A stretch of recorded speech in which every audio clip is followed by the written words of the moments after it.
All right. Well, good morning. You know, federal law allows citizens to reproduce, distribute, or exhibit portions of copyrighted motion pictures, video discs, videotapes, and video discs under certain circumstances without the authorization of the copyright holder. This is called fair use and is allowed for the purposes of criticism, news reporting, teaching, parody, which doesn't infringe on the copyright under 17 section USC. And as always, my family, we want to keep our heads down and our hands up. We want to be praying always. I'm always asking for your prayers, always asking that you keep me and my mother in your prayers. We need to stay prayerful these days. You know, the times are getting wicked. Times are getting very wicked. The attack is ramping up on us and on those around us. So we need to stay prayerful. In doing so, we need to keep our head in these scriptures as much as we possibly can. I know that it's tempting being out here and knowing that this world is throwing so much at us. And those are the temptations, but we need to stay as much as possible in this word. We are to always be like the Bereans, studying and picking this thing apart, pulling it apart, and listening to our brothers who are also on this trek and on this road to Zion. And we need to be paying attention as much as we possibly can. So I'm saying to your family, keep your head in the word, keep your head in the scriptures, and just stay there right along with us. Me, this morning, I just came back from feeding Mama, and, Mama's not eating now, and she won't open her mouth to receive the food. We have, or I'll say Mother put a, what do you call that? A do not resuscitate, a DNR is what it's a DNR. I was trying to remember what the acronym stood for. It's a DNR, do not resuscitate. And she's on comfort care, and comfort care means that they won't put a tube in and force feed her or whatever. If she won't eat, it's her voluntary wish. So a lot of seniors, when they get to this particular stage, they don't want to eat. So I was having a conversation with her this morning, and I was trying to let her know that I'm okay. And forgive me if I get emotional. I'm trying not to. I'm really trying not to. That I'm going to be okay. You know, if she decides that she just doesn't want to fight any longer, and she's tired, and she's been laying in a bed for 5 months. The only time that we get her out is when they shower her.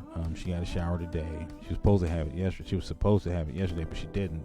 And I went through there trying to find out why she wasn't, But there's been other issues that I've been handling there, and most times it's Mama.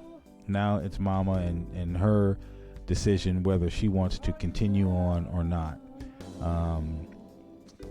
She's at a place now where she's kind of lost in her own mind. And I don't think she's lost. She just won't come forward anymore. And I can bring her forward. Like, I noticed her. I was trying to talk to her today, and she was staring off into space. And when I wasn't looking at her, and I had my head down, and I was talking to the Father. And I looked up and looked back at her, and she was looking at me. I could tell she was looking at me. She wasn't staring through me. She was actually looking at me. So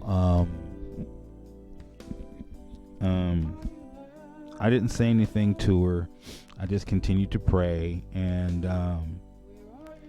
she was looking at me, and then she closed her eyes, and I was talking to her, a couple different times. I told her that if she wanted to leave, and if she was prepared to leave, and she was tired of fighting, to stay here, then it's time for her to make that decision to do so.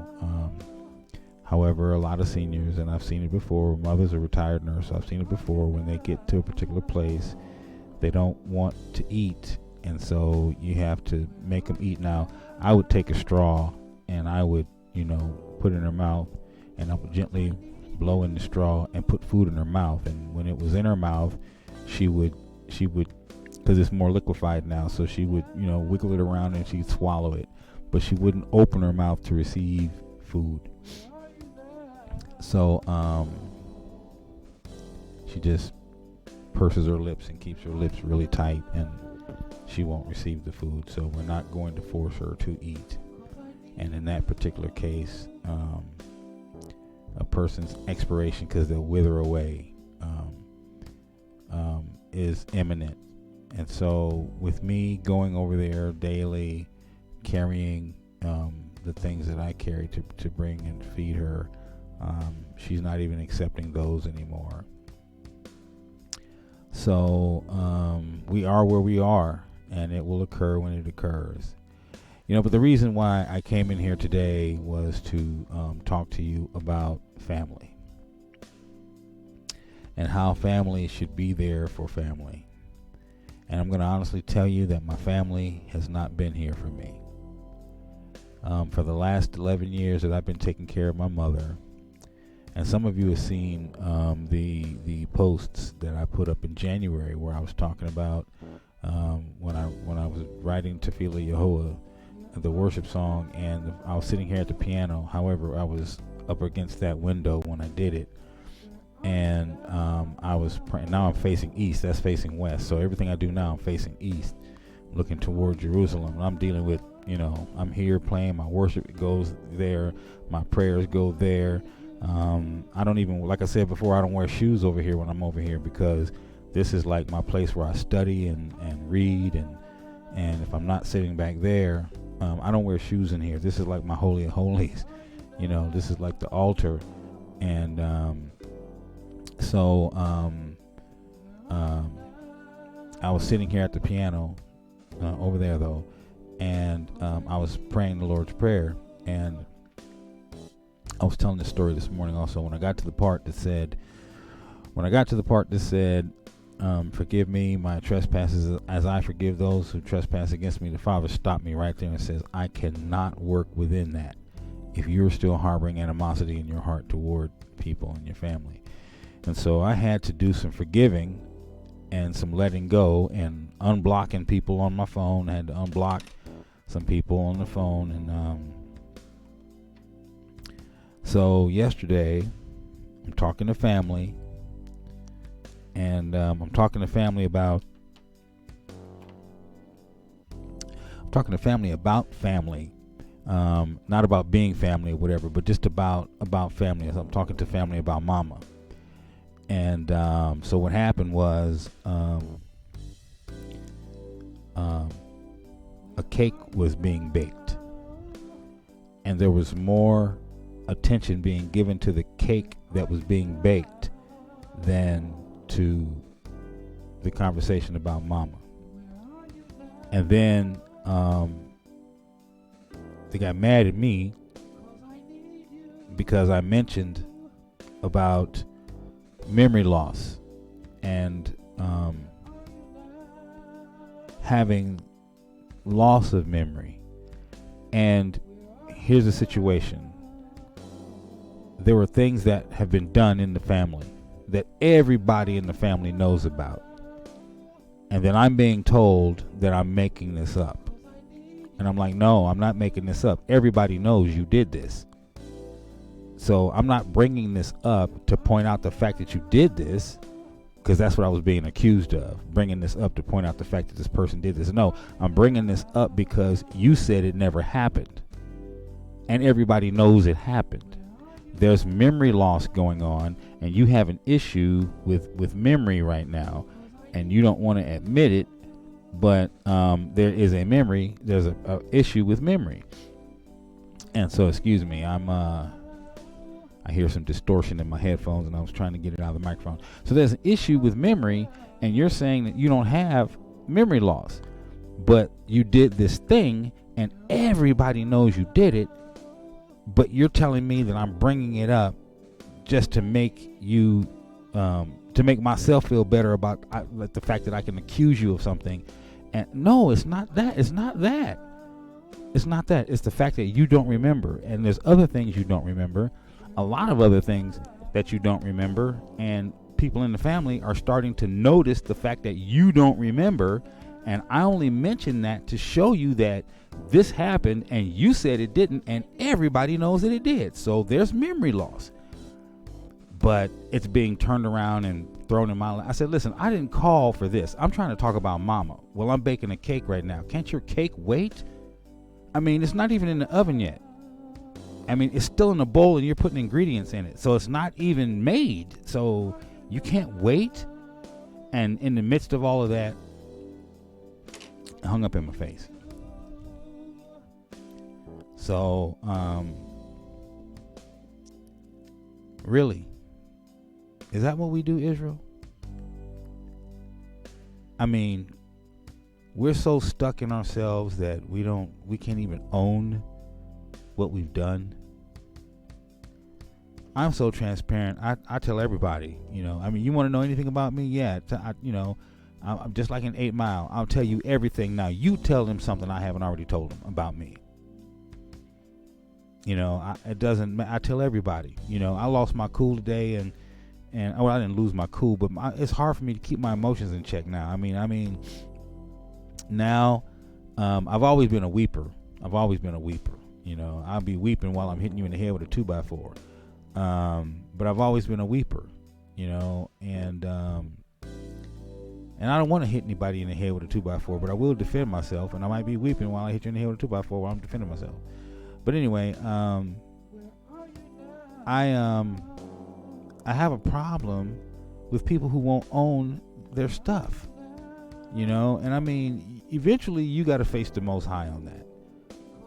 But really, I mean, we're supposed to be dealing with each other in truth and in fairness, brother to sister, Israel to Israel, Naphtali to Gad, Dan to Simeon. We're family. We're supposed to be dealing with each other in truth. We're not supposed to be trying to defraud one another. And for me to sit here and lie to you would be defrauding you. For you to say that I'm just picking on you, and you've always done that. Okay, well, maybe I used to do that as a child, of course. I mean, I didn't know any better as a kid, of course. Maybe I did, but that's not what I'm doing now. I'm actually showing you something that everybody is noticing that you're going through. And we all have, memory issues. There's some things that I don't remember. Too far back, I don't remember it. But I'm not going to say it never happened. I just don't remember it.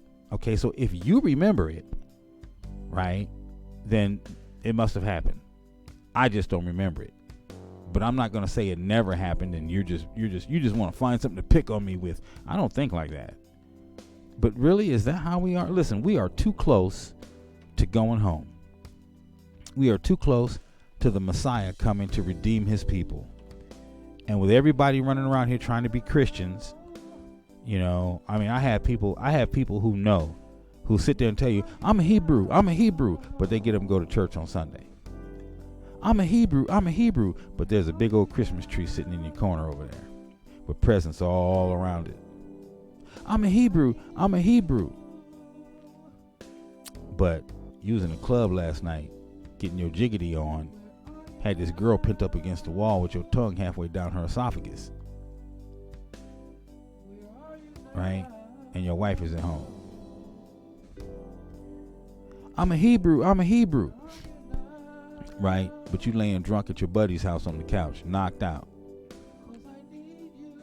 So, I mean, these are not the days. These are not the times. We are too close to going home. And as we read the scriptures, things are happening. Matthew 24, Mark 21, Luke 13 is coming to pass now. In the last days, there will be wars and rumors of wars, famines and pestilence. We're starting to see these earthquakes in diverse places. We're seeing these rumors of wars in all kinds of places. We're starting to see pestilence and famines. We're starting to see, we haven't seen the civil unrest yet. That's nation against nation. We haven't seen that one yet. But that's coming. And we are so close. See, none of that is in order. We just know that when we see these things, we know that we're at the door, right? I am so ready to go home. I am so ready to go home. I want to be out here so bad, y'all. I'm tired of this place. And that's where the Father is waiting for us to get to. He's waiting for us to get there. Tired of being here. When he calls my name, I'm walking away from everything. I'm walking away. When it's time to go, I'm walking away from everything. Excuse me, I'm sorry. But I'm serious. I am so ready to go because we are so close. It's going to get worse before it gets better. But better is coming, y'all. Family, hang on. Talk to those who don't want to listen. Tell your family one more time. Just tell them one more time. Get right. Get right, or you're going to get left. It's not even about a rapture. But that scenario is coming for the house of Israel. We're going to be taken out of here. Christians, nobody's flying away. There will be no fly away. But we're being taken out of here. We are going home. Our Redeemer is coming to redeem us, and he is going to take us out of here. And the Christian church, they're going to be like, wait a minute, that was supposed to be our rapture. Yeah, but it's not even going down like that. It's coming from the house of Israel. There will be another Exodus, and it is coming. It's not a rapture. They got everybody thinking it's a rapture. It's not a rapture. It's an Exodus. So the event where people are going to be like gone, that flyaway thing disappear in a minute, that's not happening. You're going to see us leave, and we're going to leave with all the wealth. Again. The same way we were brought into Egypt again by ships, we are going to leave out of Egypt. Bondage. With the wealth of the nation. I am so ready to go. He is waiting for us to get tired of being here and start crying out to him. Waiting for us to get tired of being ragged on, beat down. We're not supposed to be equal in this land. We were never supposed to be equal in this land. We're in bondage. You don't be equal under your oppressors. You don't get that until you end up in your own land. So the birth of a nation is coming. And there'll be some people who are going to be left behind. I can't even tell you how I feel right now. My mother is teetering on the precipice, or soon will be. I could get a phone call at any time. But I look at this picture. See if I can get you to see it.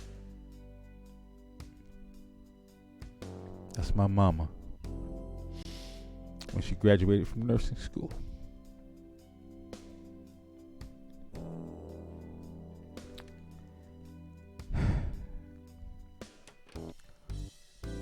So like I told you, this song is playing when my girl told me that she was a suicide survivor. This came up. And so I've been sitting here working on it for the last couple of days. And I couldn't even do that lyric.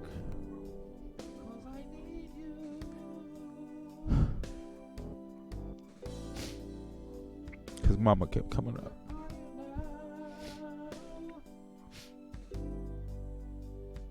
So,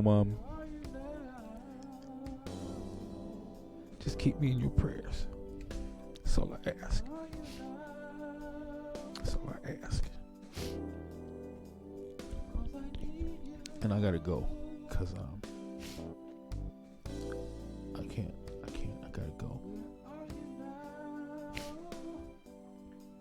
So family, take care of each other. Do that. Take care of each other, and I'll see you later.